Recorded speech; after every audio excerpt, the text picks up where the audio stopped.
Rainollon here. Today's another build showcase, and it's Saryn Prime. So let us immediately start. Today I'm going to show you two tanky buffer Saryn builds I use pretty much all the time. So let's start. Let's start with the first one. The first one is the Norse Setup.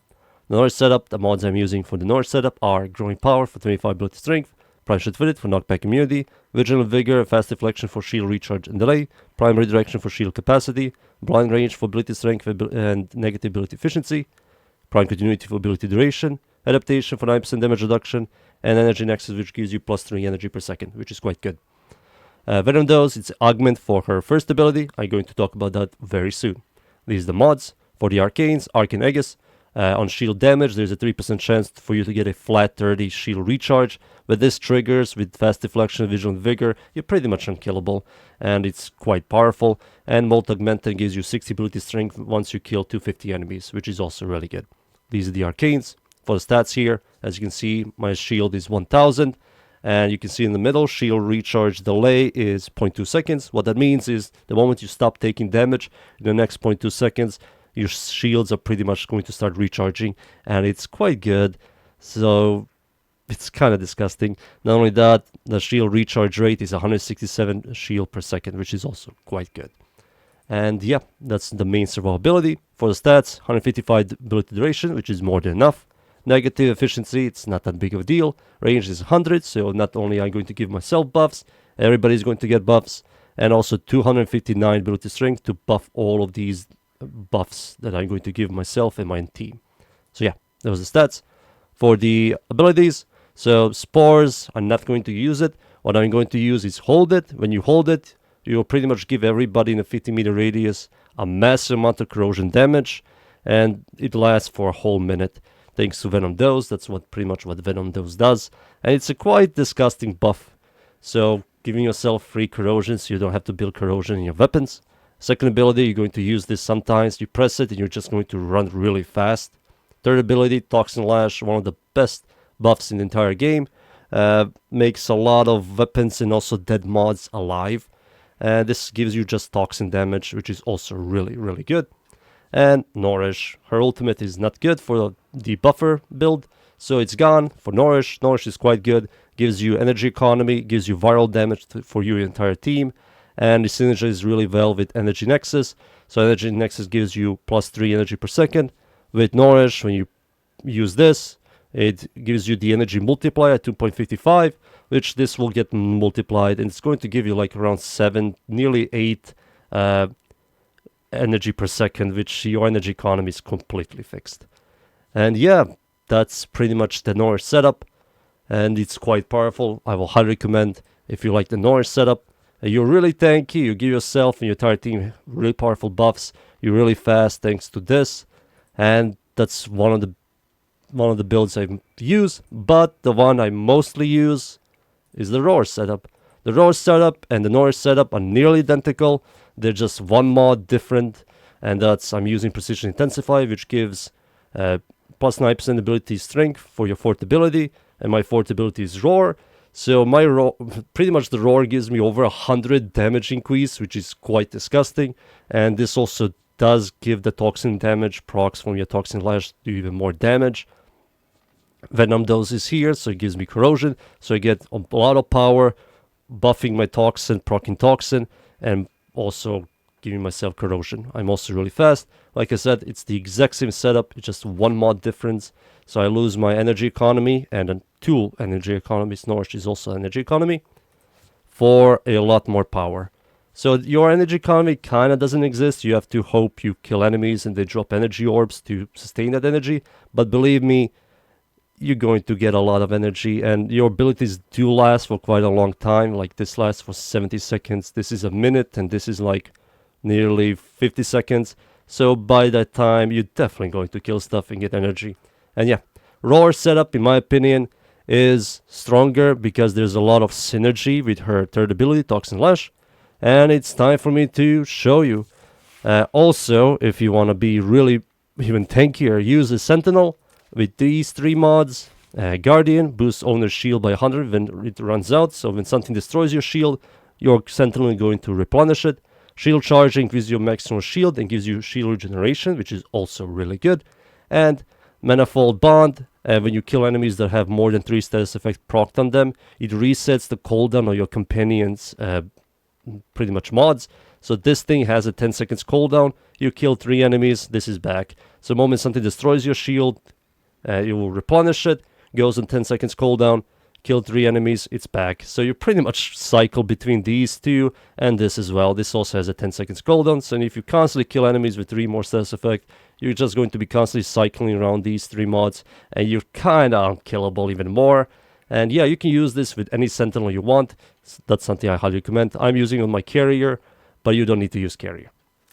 And for the shards are 1 plus 3 corrosion stacks on enemies. You don't need to fully armor strip enemies now. This will nearly fully armor strip enemies, and you're going to do a lot more damage with corrosion, because when you fully armor strip enemies, corrosion doesn't do a lot of damage. But if they have a little bit of armor, which thanks to this, they're going to take a lot more damage from corrosion. So this helps a lot. And other shards are ability strength, ability strength, ability strength, and ability strength. So why do I like the Norse setup more? She makes a lot of dead weapons and mods quite powerful. Sobek is not a dead weapon, but there is a mod called Acid Shells, and she does something like this. As you can see, that's the setup with Acid Shells Sirens. She's the only one that can do this, because the way Toxin Lash works is every enemy that is procced with damage system that your Toxin Lash is on, every enemy is going to be affected by Toxin Lash. So if I kill enemies, Acid Shells damages enemies while my Toxin Lash is on, every enemy is going to be procced with Toxin damage. And yeah, she kind of makes Acid Shells much stronger than any other Warframe. And even if I unpause these enemies, they're still going to die in like under 2 seconds. She's also really good at buffing any weapon. For example, Hikao. Hikao is one of the worst primes in the game, but there is a specific mod called the Concealed Explosions, which I did make a build video of a couple of months ago. And this is Concealed Explosions Saryn, which is also disgusting.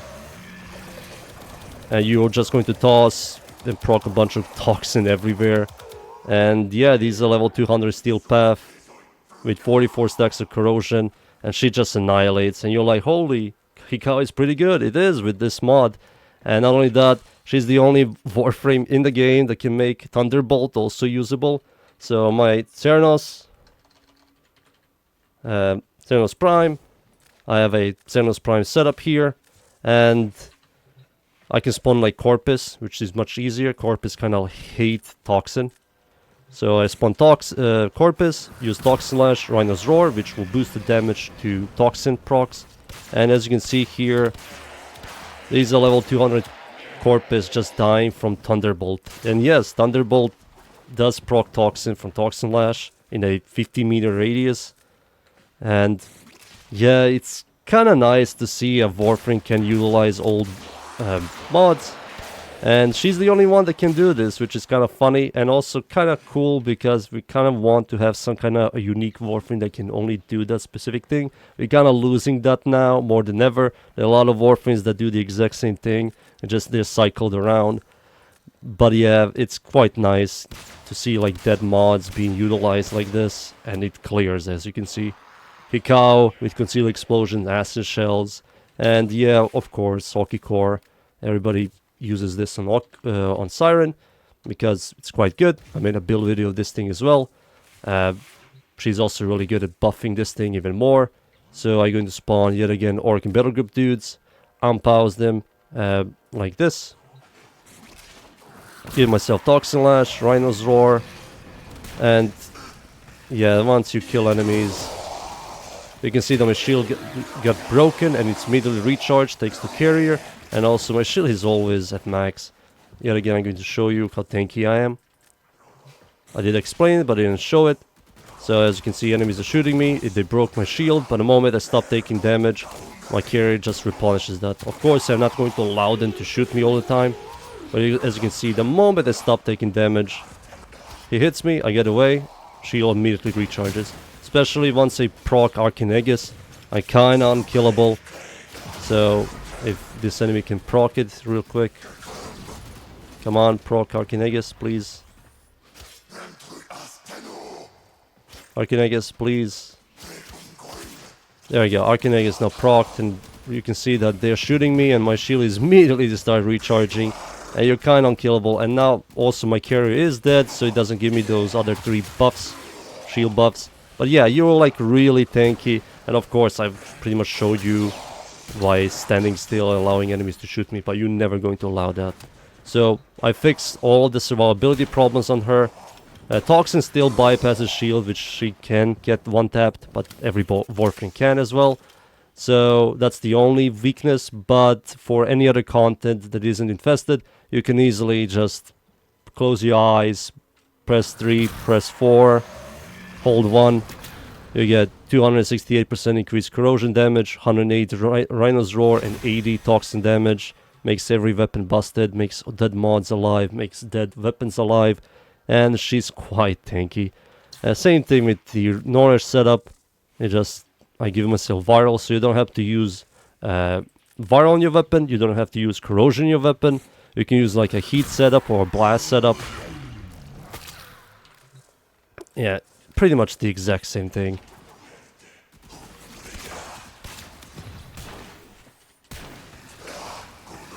Yep, there we go. And there you go. She makes any weapon powerful, tanky, can do all content. She's my most played Warframe. And yeah, I think I explained everything. And that's pretty much it. That's my Saryn setups. 2 buffer builds. I hope you enjoyed the builds. Thank you everybody for watching. Leave a like, sub, and see you all next time. Thank you. Goodbye.